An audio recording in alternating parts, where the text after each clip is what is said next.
What is happening, my homies? Welcome back to the channel. Hope you guys enjoyed today's video. We're going to go through my Supercoach team and how we performed over the weekend, which was not great, to be honest. But one week does not determine the whole season of Supercoach. Most likely, if I get a decent score next week, I can boost up these rankings and go pretty well. So if you enjoy this sort of content, please make sure you like and subscribe down below. And yeah, comment down below your thoughts. Let's get straight into the video. So to start the weekend, we scored 982 points, which was pretty disappointing for me.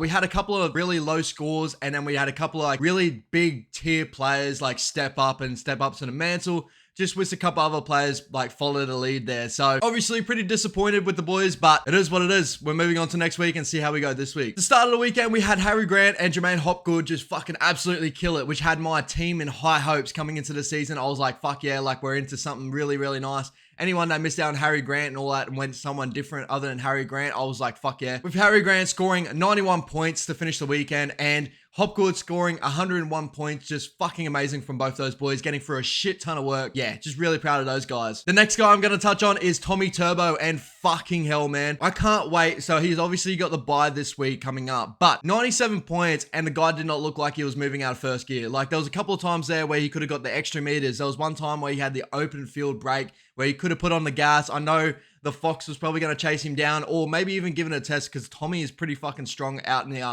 the field as well. So 97 points, and there was still room to grow, which is fucking amazing for me. Hopefully when he gets back off the bye, I'm definitely going to move him into my squad, and yeah, he might be looking at a captain coming into round 3. Another big performer for me, we had David Fafita with 83 points over the weekend. Had a really cracker of a game. What does kind of let me down a little bit is there is no foreign this weekend, so I don't know if he gets the same opportunities as he did last weekend. But what was a bit more promising out of Dave Fafita this week was he did hunt for the ball a little bit more through the middle. He jumped out of dummy half a couple of times there, so he looked a little bit more lively. Hopefully he can consistently keep doing this, even though I don't feel like that's what he should be doing. I feel like, the halves should be putting him in the best positions possible. With foreign, he was doing that. Hopefully that whoever comes in for foreign, because it's now chat that foreign's going to be out for 2 to 4 weeks or something like that. Most likely Toby Sexton, or if they just move Jaden Campbell up to that 6 role, because to be honest, I didn't think Jaden Campbell did too bad in that 6 role on the weekend. A couple of my mid-range performers, we had Eli Katoa scoring pretty decently in this one with 54 points over the weekend, which was pretty solid, to be honest, especially, a player that back in the day, I would have thought that kind of would have got his points more so from tackle breaks, tries, stuff like that.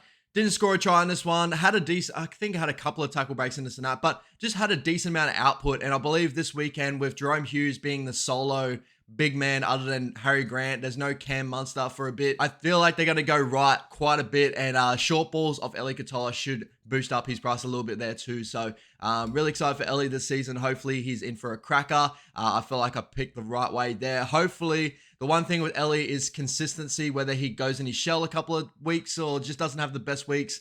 You're allowed to have a couple of bad weeks, but I just hope Eli's just not like this the whole season. So yeah, definitely keen for him. Hopefully he's in for a big week this week with the doggies coming up. Isaiah Katoa and David Moale, both with 42s in my bench. Didn't play either of them, but, it's just good to see those boys build a little bit of cash there. David Moale is going to have a little bit more time now that there is injuries to Jai Arrow and Totola. So hopefully he's going to get some more minutes there. I did see Saluka Fafita get named in that front row spot there, so maybe that does take a little bit of time off him, but Moale played some decent minutes last week and got through a shitload of work. Only problem there is he's versing the Panthers, so I don't know if I'll reserve him this week. He's definitely a thought for my reserve.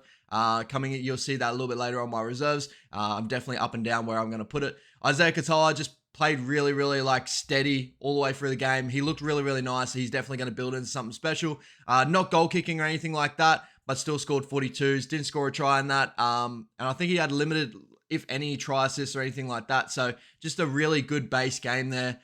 He can definitely grow from here, especially being in his first year of footy and all that sort of stuff. Yeah, scoring 42 is not too bad at all, and hopefully he can build off those performances. All right, we're going to go to the nitty gritty here, and the biggest underperformer for me this weekend, you had Cam Pereira obviously go really low on this and that, but the biggest one that I had high potential for was Matty Burton, and the reason why I did go Matty Burton over Dewey to start with is I didn't trust the Tigers, even though, as we saw in the weekend, Dewey is just a good player overall. He's going to pick it up and all that sort of stuff.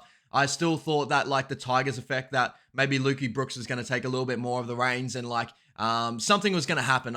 You just can't trust the Tigers at the moment. I'm not too sure yet. Hopefully they build into something special because I'd love to see the Tigers get back up in those competition and that. That's the reason why I went Matty Burton. I thought Matty Burton with that side of kick out. He's played with kick out before. Maybe the combination would come a little bit easier than Birdo and Papali'i and Coruscant and all that sort of stuff.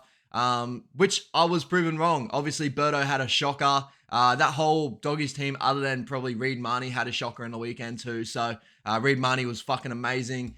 He was the only one that stood out for me in that Doggies team. Yeah, 18 points from Matty Burton and just did not look lively at all. There was no real point in there where I was like, fuck, that's like Supercoach relevant coming into this year. Like, he had a dummy and go a couple of times there, but oh man, like, you know, unless those boys score tries and he's going to get some conversions and stuff, I feel like that's going to take time. And with Melbourne at Melbourne this week, he's definitely looking at a trade out for me. Carlton Pereira with 5 points. You know, it is what it is. These cheapies, that's just what's going to happen. So he's just going to sit in my reserves for now and just going to build up cash. Whether he has big weeks or other weeks, I can't really like put in my starting team and have reliability there. I hope he builds a shitload of cash. And especially with Foreign out, I probably wouldn't put him in if Foreign's out. If Foreign's back in, I probably would look at putting him in. I will be watching him this week to see what sort of like work he gets through on this and that. Obviously, took a back foot step in this one to Philip Sammy, had a lot of support play tries and all that sort of stuff. Hopefully, Carlton Pereira can feed off that a little bit. But yeah, you know, 5 points, not great that I started with him. I was kind of expecting him to kind of go big with a couple of tries. Just didn't go the way. So that's what happens when you risk it for the biscuit in Supercoach. There was definitely a couple of better options I could have had on my bench. Not too many, like, you know, Alamonte with 22 and this and that. But yeah, just didn't go too well. And a couple of big guns that didn't fire. Obviously, Brian To'o with 43, Teddy with 51, not too great at all. Brian To'o will bounce back. I'm 100% sure of this. Like, Brian To'o is a freak, and I feel like the Panthers would just grow. So he's definitely a hold for me. There's a reason why I picked him. There's a reason why he's there. Teddy's the same reason, bro. Teddy's one of the most consistent players ever. As soon as he hits those points, he's going to be going that for most of the season. So, like, yeah, I'm keeping Teddy. It is what it is. Like, that's just the way it is. Like, those boys are Supercoach relevant for me. They have been for a little while. Tino for Asul Malaawi, obviously getting 38 points was not great. I think Mo Fodawaker took a lot of points off him. There was moments in the game where I saw Tino that got through a good amount of work. It was later on towards the game. He got through a shit ton of work. So, as long as he just keeps building in that, I'm going to keep him in my team for now and see how he goes. Definitely coming up to like the big price jumps and all that sort of stuff coming up. Maybe I can drop him down to someone. But at the moment, I'm just going to sit and wait. You know, at the moment, round 1, you just want to see who the performers are. After round 2, 3, that's probably where you want to make your most trades and see like where you've gone completely wrong. It is what it is. Tino could bounce back and have a decent performance here. He's a class player. So there was a reason why I put him there. He gets through a shit ton of work and this and that. Just obviously didn't get the Supercoach points this weekend. So moving on to this weekend, coming up in round 2, we have made our trades. So obviously I already touched on this before in my last one. So Matty Burton is out and Adam Dewey is in my team. Unfortunately, I'm going to put Matty Burton in reserves. I'm going to put him in the back burner for now. You have to see how he goes. He's going to be on my watch list to see if he builds later on in the season. I do expect if he has a couple of these low point games, he's going to be in a low decent price later on. Maybe I'll put him in my reserve 5'8", later on in the season and this and that if Isaiah Qatar builds some cash. So I saw so many good things out of Dewey on the weekend. He has a lightning cutout ball to the center, lightning cutout ball to the winger. Coming up against a Knights team this weekend that I've seen instances where Lockie Fitzgibbon can turn inside, outside, like he can get indecisive. So I'm really expecting some good points out of that Dewey side this weekend. Especially, you know, that's looked like the best attacking side for the Tigers last weekend anyway.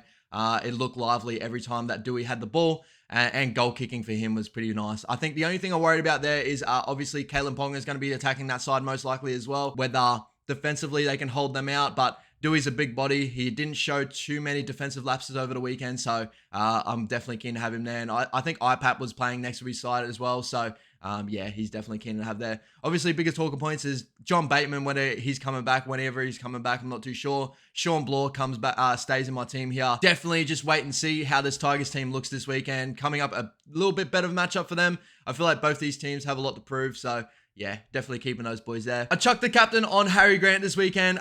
Maybe could change coming up to the week. Like, you know, I was thinking Nathan Cleary. I even had a cheeky little touch on Hopgood. I'm just going to wait on Hopgood to see how he goes maybe for another week. Maybe he could be captain relevant a little bit later on. He gets through a shit ton of work. Really, really proud of him for his performances over the weekend. But I chucked on Harry Grant. I feel like Harry Grant's going to get through a shit ton of work, obviously, this weekend with no Munster there. Him and Jerome Hughes are going to have to pick up that slack. So hopefully he can get some really decent Supercoach points. I'm a bit worried for him backing up a 91 performance to go back to back. It's more likely that he probably won't hit that. But then again, he could get through probably about 60 to 70 minute performance with Garlic on the bench. Whether they change those boys back in, see how those guys go. I'm not too sure, but with Wishart at 6, this team could look very clunky, and it would come down to Harry Grant just directing traffic for the middle, which is what I'm praying for there, I think. Nathan Cleary is definitely the one I'm looking at vice captaining there. I think over the weekend, I might even play a loop play with Tommy Turbo to bring in Cleary to see how his points go over the weekend. So he's my vice captain. I might play a loop play to see how he goes. Usually I do go always with Nathan Cleary because usually he's the most consistent. Obviously last week with 53 points wasn't too great, but I do expect him to pick up the slack this weekend. And big game against the Rabbits. I don't see the Panthers losing 3 in a row if you're counting the trial as well, even back-to-back in the season. So maybe they bounce back really hard, or maybe the Rabbits can pull it out and just take it to them. Who knows? Again, this could be very boring, but there's not too many changes. I don't want to trade too many people out. I don't want to rage trade. I don't want to chase points. I was thinking of Tommy Talau to Chance Nickel Clockstack. I thought that would have been a smarter way to go as well, but I had to plug a hole there with Matty Burton. I didn't want to lose too much cash on Matty Burton. I can't trust him 2 weeks in a row. Obviously, where the first week I expected him to have a decent week. Obviously, kicking wise, this and that. Didn't go the way to plan, and coming up to Melbourne at Amy Park. I don't care what sort of team runs out for Melbourne at Amy Park. They always seem to perform there. It's just whether, Matty Burton can go for a big performance. Egg on my face if he does, but I feel like Dewey is just looking a little bit more lively as a Supercoach player this week coming up. So in my reserves, I am sticking to Brendan Smith in my team. If you're dropping down to Sonny Luke, fair play. It is what it is. Getting smacked by Kafusi a couple of times there was not crazy, Yeah, I don't see that happening every week for Brendan Smith. We'll see how he goes this week, and maybe he can bounce back, and then they'll be back on the bandwagon. So coming into next weekend, I'm definitely looking at moving Schuster back into my team. Hopefully he plays in that round 3 game, because I feel like that Seagulls left side is going to be fucking mental. Now Tommy's played the way he played.